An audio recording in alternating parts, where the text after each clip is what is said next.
আসন্ন ঈদ মানেই আনন্দ, উৎসব আর টেলিভিশনের পর্দায় বিশেষ আয়োজন।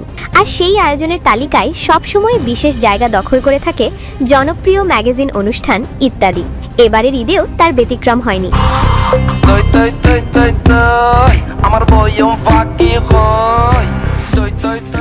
ইত্যাদির গান মানেই শুধু বিনোদন নয়, এগুলো যেন এক একটি সামাজিক দলিল।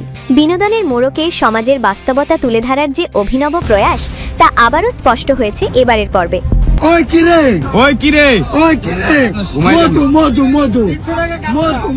এবারের দলীয় সঙ্গীতের মূল বিষয় সমাজ জুড়ে মিথ্যা ও দুর্নীতির ভিড়ে নীতি, নৈতিকতা ও সত্যের হারিয়ে যাওয়া চিত্র।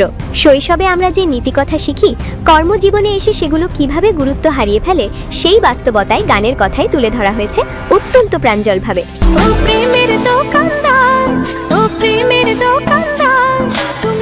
এই বিশেষ সঙ্গীতে অংশ নিয়েছেন জনপ্রিয় চিত্রনায়ক শরীফুল রাজ এবং জনপ্রিয় অভিনেত্রী সাবিলা নূর। দুজনের চমৎকার নৃত্য পরিবেশনা এবং দারুণ কোরিওগ্রাফি মুগ্ধ করেছে উপস্থিত দর্শকদের। নৃত্যে অংশ নিয়েছে ইত্যাদির নিয়মিত নৃত্যশিল্পী দল, আর পুরো নৃত্য পরিচালনা করেছেন কোরিওগ্রাফার মামুন। প্রযোজনা প্রতিষ্ঠান ফাগুন অডিও ভিশন জানিয়েছে, শত ব্যস্ততার মাঝেও শিল্পীরা নাচটিকে নিখুঁত করতে নিয়মিত মহড়ায় অংশ নিয়েছেন। এই আন্তরিক প্রস্তুতির ফলেই মঞ্চে দেখা গেছে দারুণ এক পরিবেশনা। প্রতিবারের মতো এবারও ঈদের বিশেষ ইত্যাদি প্রচারিত হবে বাংলাদেশ টেলিভিশনে।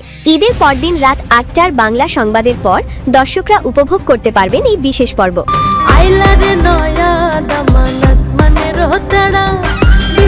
অনুষ্ঠানটি রচনা, পরিচালনা এবং উপস্থাপনা করেছেন প্রখ্যাত নির্মাতা হানিফ সংকেত।